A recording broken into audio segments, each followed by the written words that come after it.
One thing that is not viewed and talked about enough is market manipulation. Because for all that the market is right now, the market can easily be manipulated by one person. Let me give you an example. Me. I've manipulated the market on multiple cards. I'll show you one. Let me show you one.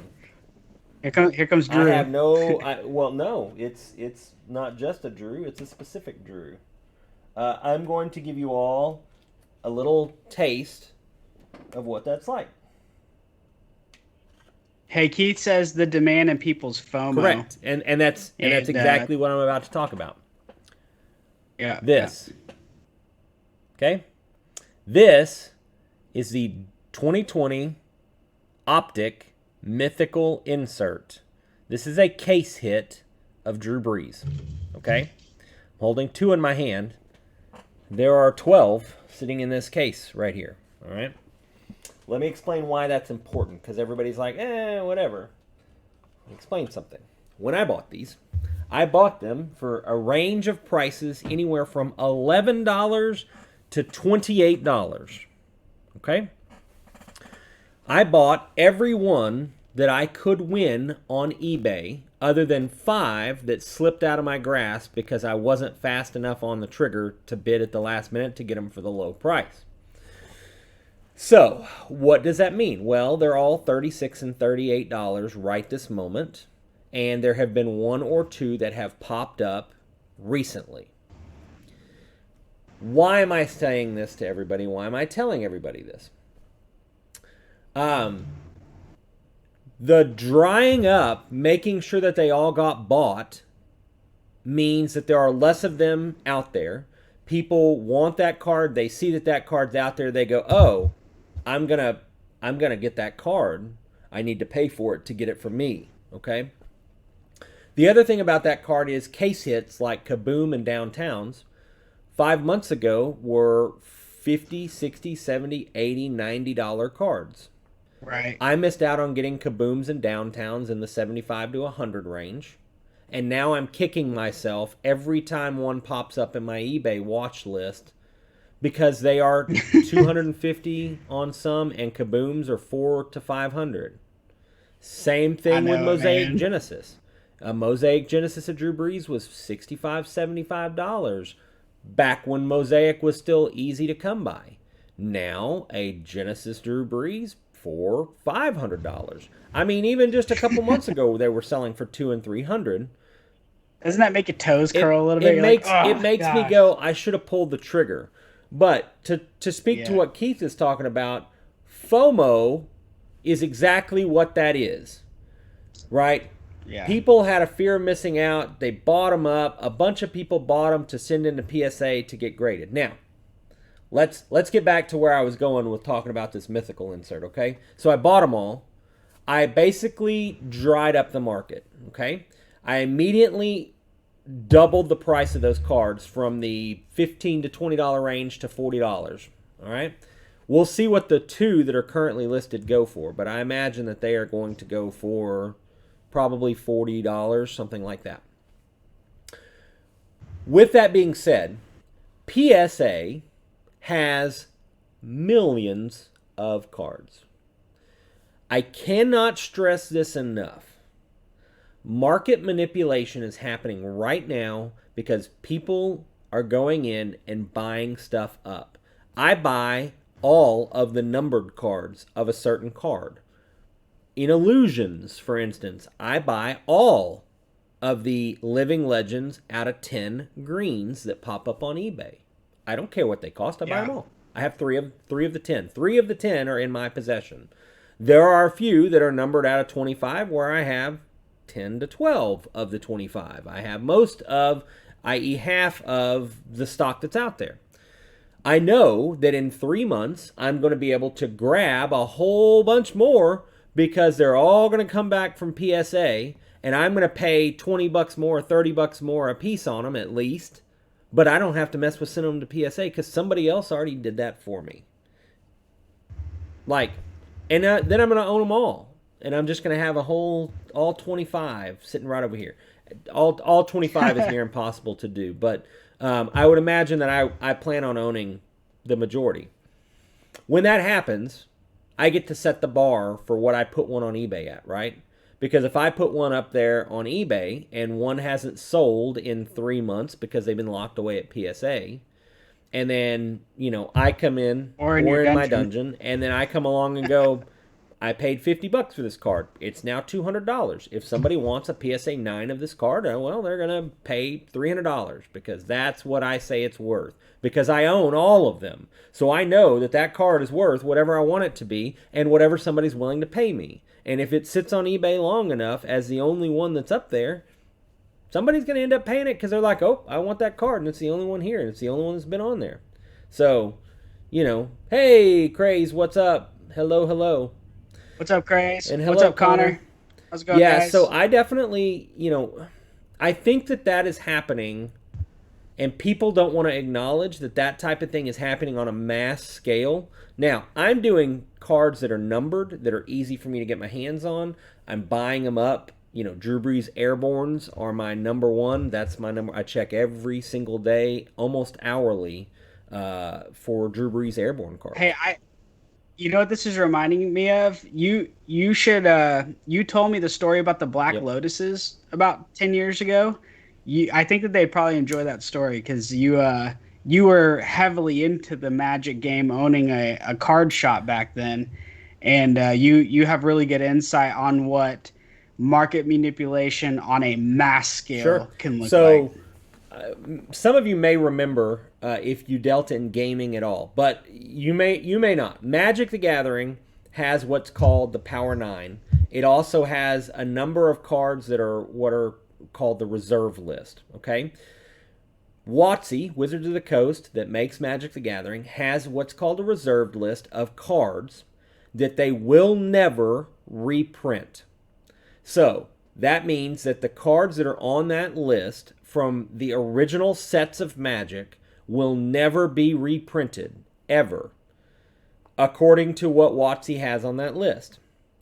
What happened a number of years ago, years before the sports card industry blew up, the Magic collector market blew up. Okay, so the sports card industry is catching up to where Magic was. And while Magic has changed in a dynamic, the Magic price structure and how the market worked and where it went is a good indicator of where sports cards are going. And people that want to ignore it and say sports are different, they're not. They're still pieces of cardboard that people are collecting. So here's what happened. Reserve print list happens, okay? That's been around for many years. Well, a couple of guys, young guys, that were investors, they made their money in big pharma, okay? They came in with very, very deep pockets, okay? When they came in with these deep pockets, what they did is they went online and they first went to every major online dealer and every small dealer they could find that had a piece of these cards listed on a website somewhere to buy, and they found one or two specific cards, okay, that they wanted to target. I believe the first one was Moat, which is a very obscure card from Legends, and the other one was, I don't remember what the other one was, Time Walk maybe, which is a Power 9 piece. And what they did is they bought them at full price from all of these obscure websites. Then they went to Star City and these big vendors that are well known, and they bought every one they had. Mind you, when I'm saying bought every one they had, I'm saying that Moat at that point in time was like $250 to $300. So they bought them all. Time Walk at that point was probably $1,000 a card. Again, Magic was there. This is years ago. So they bought every single one on the market, spent hundreds of thousands of dollars on it. They then went on eBay and bought everyone on eBay and everyone on TCG Player. They cleaned the market out of these cards. They literally anyone, Yes. you told me any of these cards on their list of cards that they were targeting to Yes. corner the market on, they bought every last one Every that one they that they could found. find That they on found. on the They internet. it did not matter the price. Yeah. They They set a scooped them up. margin and they said this is the number and they bought them all, everything there.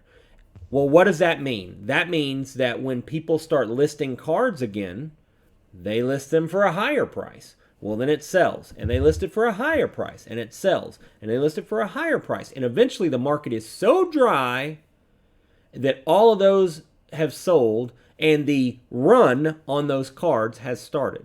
Meanwhile, it's literally two dudes with a whole lot of money buying them up. Moat at that point went from being a $250 card to being $1,000. $750 up on that card. Okay, Yeah. so that causes people to start looking at Power 9 and they start buying more Power 9 to stick in a closet because they're seeing these prices go up. It causes all of the power cards and all the reserve lists to kind of go and jump up just a little bit. Not everything jumped in this massive way, just jumped a little bit. So then what do?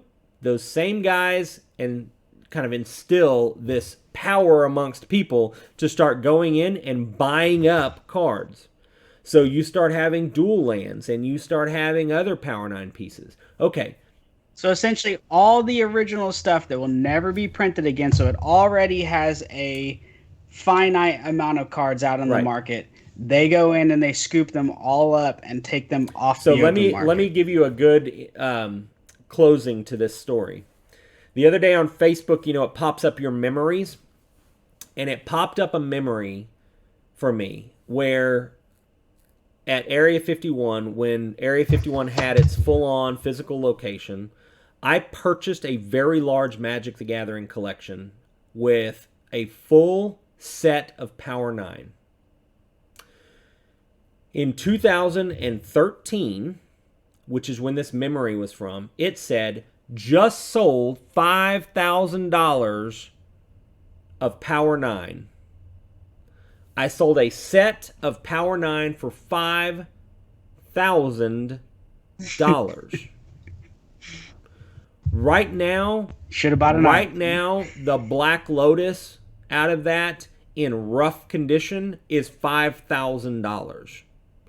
Like that, we're 7.5 years removed from that. Maybe not even quite that. Maybe about 7 years removed from that. That stack of cards is probably $10,000 to $15,000.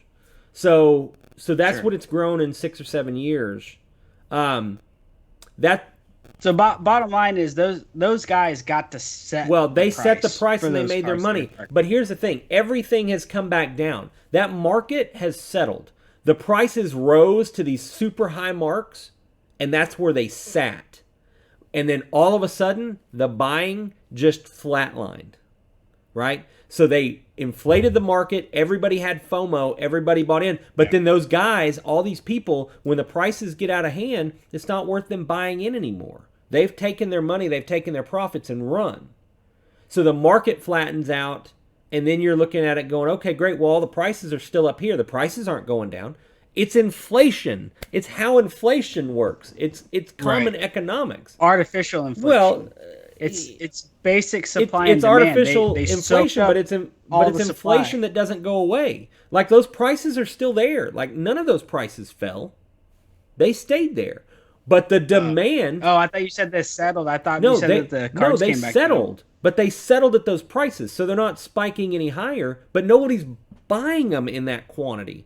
The run on those cards back then was massive. So why that's tying into the sports card style and what we're going to here?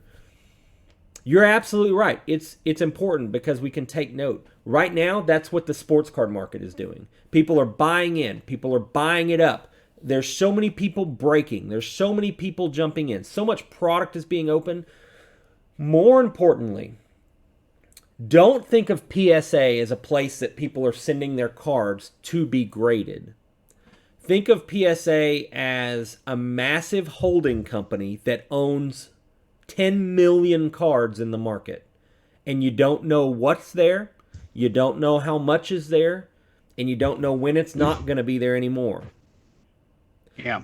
What happens when 10 million cards in 3 months flood the market?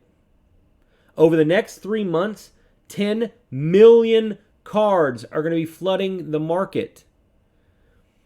What is that going to do to sports prices? Well, these artificially inseminated prices on these specific sports cards, things are going to come crashing down because unlike Magic, where they trickled the cards back into circulation to keep the prices high, there's so many different people with hands in the cookie jar. It's going to be like floodgates. People are going to undercut each other. It's going to be a mad dash to undercut, and they're going to drive the prices back down. So in Magic, they drove the prices up instrumentally. They list a few here. They sell some. They got to a point where all they had to do was sell a bunch back to some of the same dealers because they've spent $250 to buy a bunch from Star City, and then 2 months later, Star City buys them at $500 or $600 a piece. Well, they don't even have to spend 13% eBay fees. They can literally just be like, here you go, Star City, pay us $500 for your cards back. Yeah, double my money. We loaned you $250 a card. You give us $250 interest on it.